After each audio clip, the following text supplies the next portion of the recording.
Salam aleykum əziz müsəlmanlar. Bu günləri böyük Azərbaycan şahı olan Şah İsmayıl barəsində danışacağım. Hansı ki, hər il dəfələrlə eyni məsələlər qaldırılır, ürəklər bulandırılır və hər ildə cavabı verilməyinə baxmayaraq bu məsələlər yenə də gündəm olur. Mən də özümə borc bildim ki, yenə də bu məsələlərə toxunum. Deməli, böyük Azərbaycan şahlarından biri olan Şah İsmayılə böhtanlar atılır ki, güya bu şəxs sünniləri kütləvi şəkildə qırğın elətdiribdi, məcburi şiələşdiribdi və s. və ilaxır. Şah İsmayıl zındıqdır, kafirdir, nəuzubillah, dinsizdir. Belə şahımıza böhtanlar atırlar. Deməli, mövzuya keçməmişdən öncə bir neçə məsələni demək istəyirəm. Tarixdə bir çox dövlət başçıları olubdur ki, həqiqətən zalim olublar Şah İsmayıldan fərqli olaraq. Amma buna baxmayaraq, onların millətləri onlara hörmət və ehtiram ediblər. Məsələn, misal çəkim sizə, bu günləri dünyada zalim kimi, zülmkar kimi tanınan Hitler Alman xalqı tərəfindən böyük hörmət və ehtiramla yad edilir. Hansı ki, 2-ci Dünya müharibəsində 60 milyon insanın ölümünə səbəb olmuşdu həmən Hitler. Amma Alman xalqı onu sevir və öz tarixində ehtiramla yad edir. Məsələn, eyni zamanda Fransa imperatoru Napolyon bu günləri öz xalqı tərəfindən sevilir. Hansı ki, Avropanı və Misiri və digər yerləri işğal eləmişdi. Bu günləri Fransanın tarixində qızıl hərflərlə adı yazılıbdır. Amma biz nədənsə öz hökmdarlarımızı qiymətləndirmirik, dəyər vermirik. Və həmən şəxslər mənim üçün bir türk ola bilməz, bir Azərbaycanlı ola bilməz. Onların bir Azərbaycan türkü olmağında işğalı var. Mən onları heç vaxt bir Azərbaycan türkü saya bilmərəm. İndi gələk bu məsələlərə ki, hansı ki, şahımıza dil uzadılıbdır. Öncə Şah İsmayılın kütləvi şəkildə, belə deyək, sünniləri şiələşdirməsi məsələsinə toxunaq. Şah İsmayılın dövründə Azərbaycan 2 milyon 800 min kvadrat kilometr olubdur, böyük imperiya olubdur. Ümumiyyətlə, iki böyük şəxsiyyət var ki, Azərbaycan imperiya şəklinə gətiriblər. Onlardan biri Nadir Şahdır ki, Azərbaycanın ərazisi 5 milyon kvadrat kilometr olubdur. Biri də Şah İsmayıldır ki, 2 milyon 800 min kvadrat kilometr olubdur. Deməli, Şah İsmayıl güya kütləvi şəkildə sünniləri şiələşdiribdir, qırğına veribdir və s. və s. Nə bilim, zülümlər eləyibdir, ətlərin kəstirib yedizdiribdir, məsciddə adam öldürübdür və s. böhtanlar atırlar. İndi gələk bu məsələyə. Şah İsmayılın vaxtında Azərbaycan, İran və İraq, bunlar əsasən şiyələr idi. Digər səbəblərin tabeliyində olan ərazilər isə hamısı sünnilər idi və bu günləri də onlar sünnülərdir. Şah necə kütləvi şəkildə bunları şiyələşdiribdir ki, bu günləri onlar yenə də elə sünni dövləti kimi təqdim olunurlar, sünni dövlətidirlər. Deməli, bu şaha atılan böhtandır. Bu bir.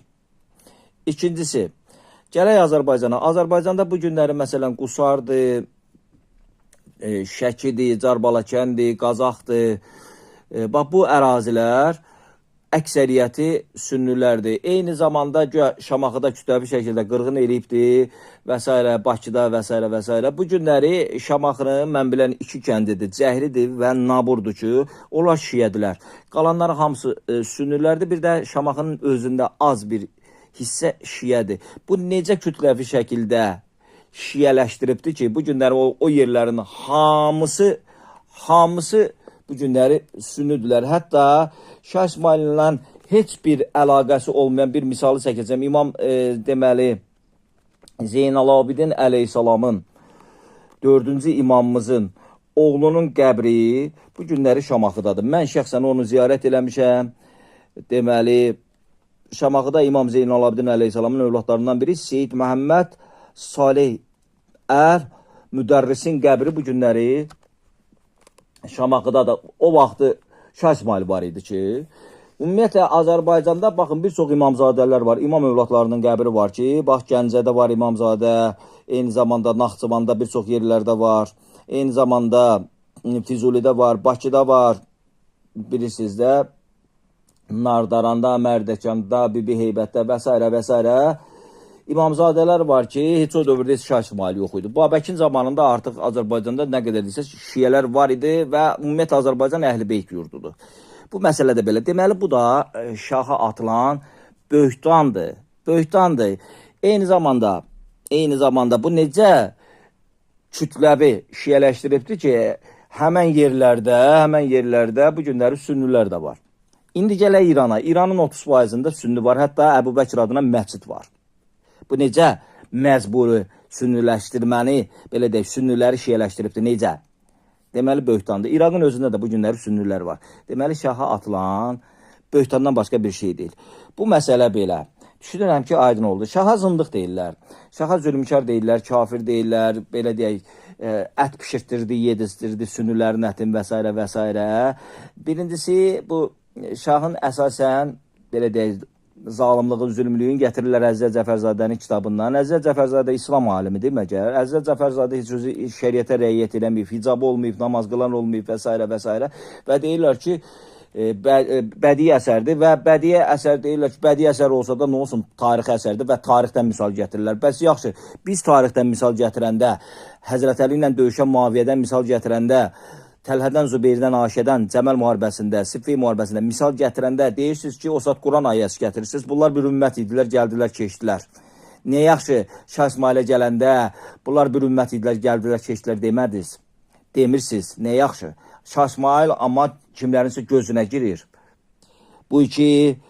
Üçüncüsü, Şah İsmail zülm elibdir, zalim olubdur. Şah İsmail Peyğəmbərin sünnəsinə rəiyyət eləyən adam olubdur. Şah İsmail hətta ən xırda belə sünnəyə rəiyyət elibdir. Baxın, Peyğəmbərdən hədis var. Heç vaxt düşmənə gecə hücum etmə.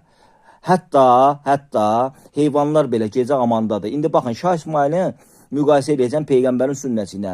Şah İsmailin müridlərindən biri deyir ki, gəl Sultan Səlimə döyüşdən əvvəl gecə hücum eləyək. Şah İsmailin gördüyü nə deyir? Deyir ki, mən karvan basar, quldur deyiləm ki, gecə hücum eləyim. Baxın, buna rəiyyət eləyən belə şəxs sizcə zalim ola bilərmi? Zülmkar ola bilərmi?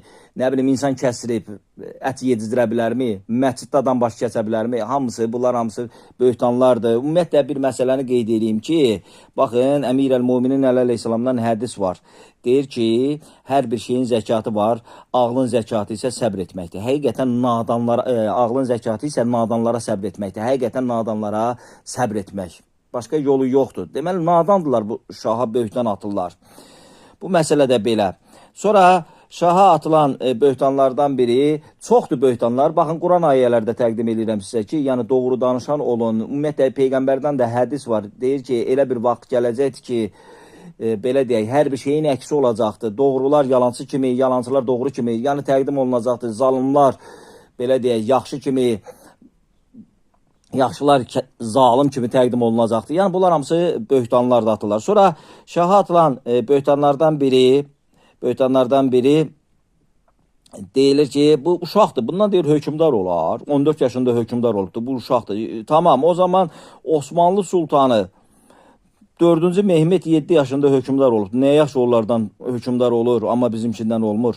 Eyni zamanda deməli Roma hökmdarı Avqustus 12 yaşında hökmdar olur. Nə yaxşı bəs. Çin imperatoru Puyi 3 yaşında hökmdar olub.